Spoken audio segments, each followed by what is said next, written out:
Yo, what up everyone? Amir here, owner of Rappin' and Snacking. Get into another video, and this one's not going to be like my standard videos from showing my collection or, doing an unboxing or a song review, nothing like that. This time I'm going to be talking about the Super Bowl 2022, February 13, 2022, halftime show between the Rams and the Bengals. We had Dr. Dre, Eminem, Snoop Dogg, Kendrick, Lamar, Mary J, 50 Cent even showed up, had a little guest spot. Man, a lot of stars were out. Just such a awesome performance. Definitely was a big day for hip-hop, big day for music, big day just for entertainment in general, and I was very happy to witness it, But anyways, going to give you a little breakdown on that. Hit me up on Instagram and TikTok, Rappin' and Snacking. So, first off, just to see when the news broke that Dr. Dre was going to be headlining and, pretty much conducting this halftime show and bringing along a few awesome artists by his side, I was definitely stoked. Dre, in my opinion, is the best producer of all time. He's also my favorite producer of all time, but I also do believe that he's the best for many reasons. And this halftime show was another one. Not many people can do what he did, can bring those hits that he's helped with, and not all of them did he produce or even help produce, but all those artists, he's had a big positive impact in their careers somewhere or another, and he knew what type of cast to bring to put on an ultimate performance on the biggest stage, really. So super awesome, and it was also hosted at SoFi Stadium in Los Angeles, California, a newly built stadium. I've attended there. It's a beautiful stadium, that's for sure. So I haven't heard any music there, attended any concerts there, nothing like that, so I can't speak on that. But from the TV screen, from what I saw, I was having a blast. So that being said, I want to talk about the track list, the set list, some of the stuff like that. And it's such a shame that we only had like roughly 15 minutes or so of entertainment from the music side of things. I was really wishing it would be at least 20 minutes, but we got like 15 minutes. Anyways, starting off, you see like the lowriders in the front, you see they're standing on buildings, you see Dre, there's instruments everywhere, there's pianos, there's just drum sets and stuff just throughout, things getting added, subtracted. But Dre comes out, we hear the next episode, and what other way to start than with the next episode? Such a classic. It's the ultimate song to really to do anything. It's such a banger. Rest in peace, Nate Dogg, who may have the most just dopest line of the whole song, which is the last line of the song. But anyways, Snoop was performing with Dre on that, which was awesome. Really, honestly, possibly the best way to start this whole show. And, I was thinking, maybe Still DRE would be a better entrance, but now that I think of it, I think Still DRE was the perfect encore song. But let's continue with this. We had next episode. Within the next episode, and also, real quick, we see Snoop in his outfit. He's repping. He's doing his thing as he should. He's cripping on stage too. So it's funny because you see all the memes of everyone saying like, "Oh, America was all crip walking and whatever" when Snoop was on stage. It's just like, it's funny, But whatever. Then we get next episode, right? And then we hear, and this I was really excited because we hear a little teaser of Nothing But a G Thing in the instrumental. We hear that, and I was like, oh wow, they're about to really take it back to 92, hit them with Nothing But a G Thing. They didn't though, but they did tease it. So that was interesting. And then we had went and heard California Love. So California Love, obviously, we knew that had to be played. They're in California. Another California team is in the Super Bowl as well. They had to put on for the state of California. I think that would be foolish to not do that. Also, it's worth noting that they're on a map of Compton or LA. Like, the map is like a grid of Compton. Or LA or something like that. I didn't look at the exact coordinates, but so it makes sense to put California Love in there. Super banger. There was a lot of buzz, a lot of theories on if there was going to be a Tupac hologram and all that stuff. And honestly, I'm happy there wasn't. But But, that would have been the place to put him on, like the California Love. That would have been the place to have the hologram Tupac, which like I said, there's so much talent on the stage already. No need to bring someone who has passed away in hologram form, whatever. So I was happy they didn't bring the fake Tupac up there. But California Love, a staple. It's a classic. That song's living on forever. And then I was so excited when we saw 50 Cent. He was upside down. He was doing in the club. It was funny because, he was obviously paying homage to his track in the club, or I should say the music video in the club, where he starts off, he's upside down, he's like lifting weights, he's like has the plugs on him or whatever, and he was like clearly like very fit, very ripped at that point in his life, and now he doesn't look exactly the same. And he was even responding to some of the memes, people poking fun at him, and him, he's the ultimate troll, so he can take some dirt too. But I mean, just to hear him do that song is one of the most iconic songs ever.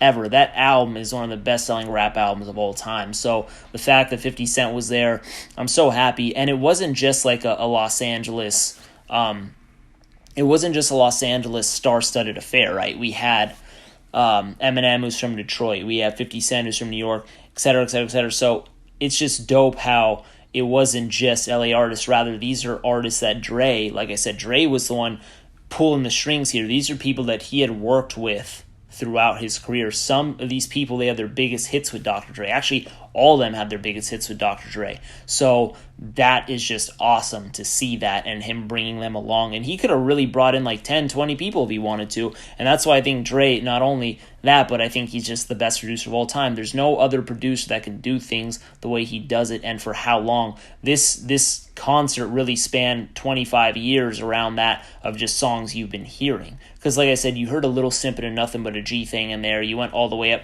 to some Kendrick stuff. But then after the In the Club, you get into Family Affair by Mary J. And I don't know, but I think this is definitely this Mary J song that I've heard the most. And I think it might be, if not her most popular single, it's definitely in the top 5 most popular Mary J. Blige songs of all time. It is definitely in that, and it is such a great instrumental. Mary J also kills it on the vocal tip. Loved hearing that. Then we got into, I think, in my opinion, the low point of the performance, which was her song No More Drama. Maybe this is the bias in me, just being the crazy hip-hop head that I am, but I think that the tempo kind of went down a little bit when No More Drama went on like that. And, they were probably doing that because they needed Kendrick to kind of set up and his dance crew to kind of set up and all that stuff, but I was just like, it's cool, but I wish they, gave Mary J just that Family Affair song, and they gave Snoop a song, because looking at this track list, seeing the performance, Snoop did not have a song.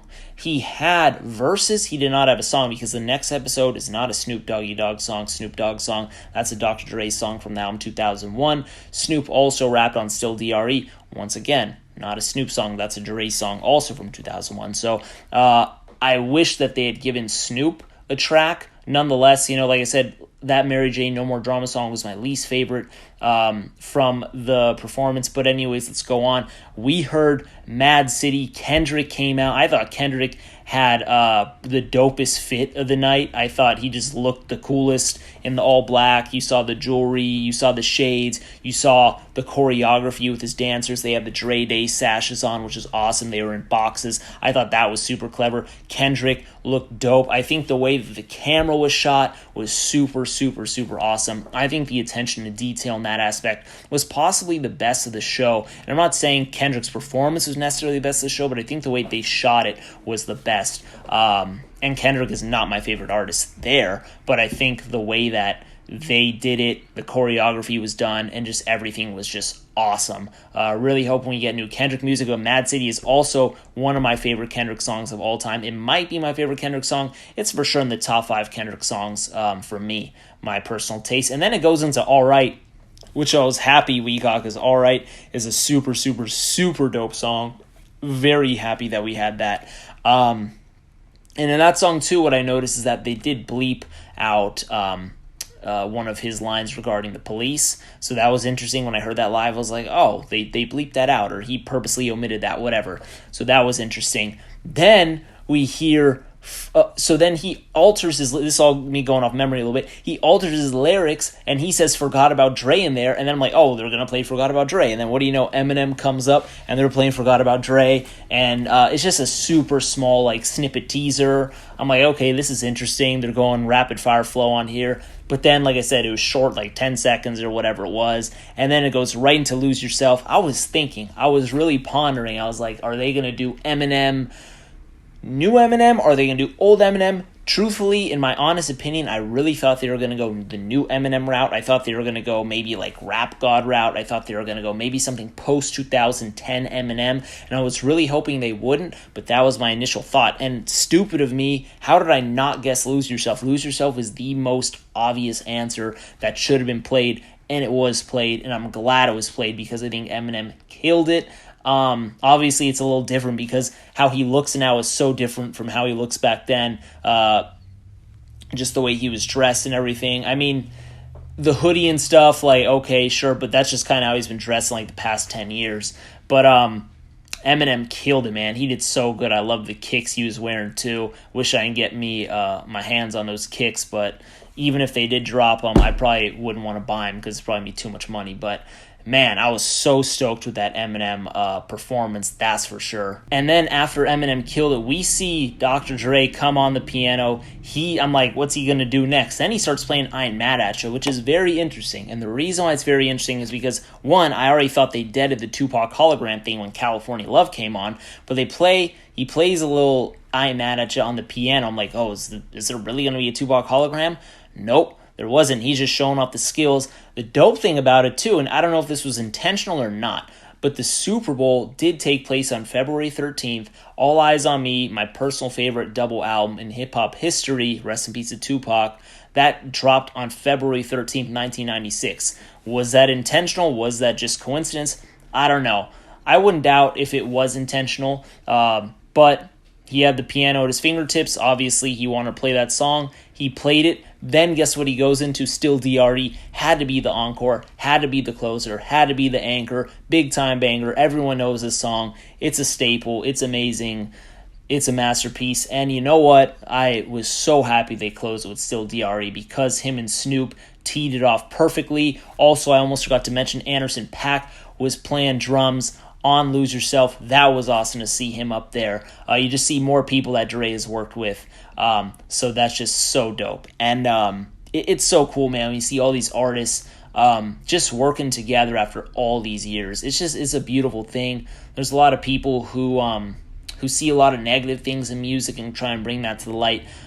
You won't see that on this channel. I'm not really about trying to bring negativity. I may not like things, but I'll never try and disrespect someone. And what you saw in hip-hop yesterday, last night, or 2 nights ago, because I'm going to drop this tomorrow, was just awesome. You know, you got to see these artists who have utmost respect for each other perform together. And what was also so interesting is that I didn't know this. Maybe you can call me ignorant on this one, but I just didn't know until I read an article that most artists pay to perform at the Super Bowl. I had no idea. Usually, if you're performing a service, or providing a service, or performing, or offering your talents, usually you get paid. So Dre actually put up about $7 million or more of his money into this.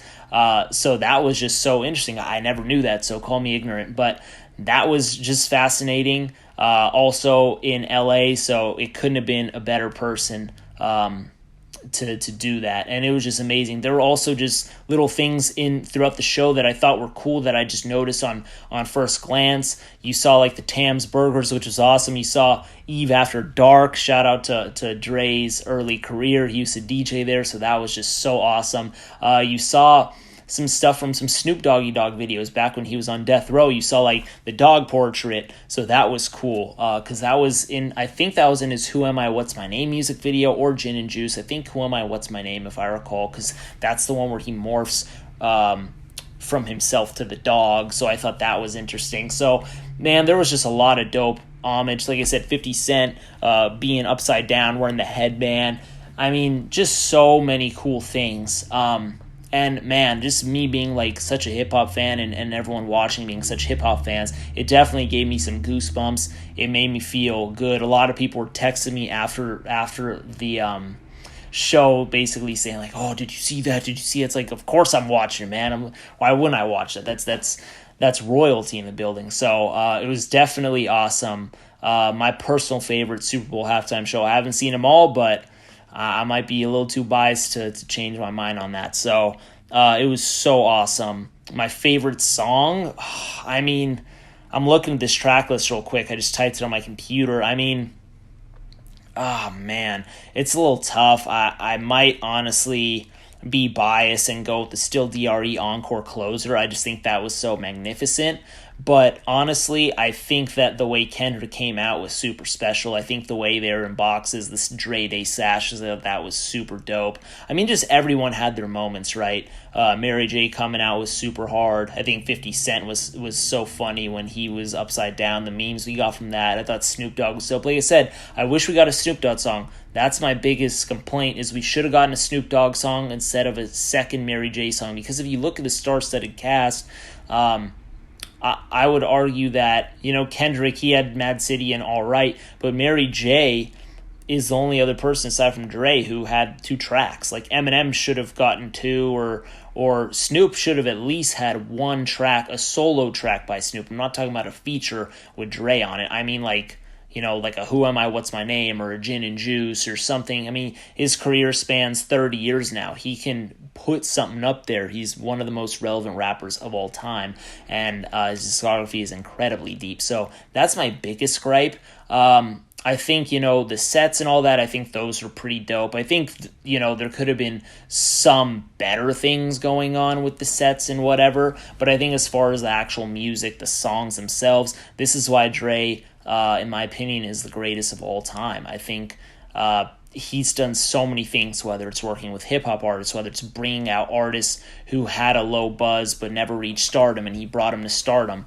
Anything he exec produces, for the most part, is great or going to be better than what it originally was intended to be. He's worked with pop stars, rap stars, he's worked on movies, he's worked on video games, he's been in commercials, he's been in, he's done it all. He is so incredible. And whether you like him the best or you don't like him as much as I do, you got to respect him, and you got to respect the people that he put on, the people who he's impacted in the music industry and beyond, because it truly is special. And I'm grateful to be living in this moment. So anyways, let me know what y'all think about the show. I mean, I've seen just great things about it. I've seen some negative things about it who aren't big fans of hip-hop, but I think most of the hip-hop heads, us biased people, we all love it. So it was a great time for hip-hop, great time for music, entertainment. Let me know what y'all think. Hit me up on Instagram and TikTok at Rappin' and Snackin'. Appreciate y'all as always. Buy a shirt or stickers from my website. It's in the description. I appreciate y'all as always. Like the video, subscribe. I'll talk to y'all next time. Bless. Peace out.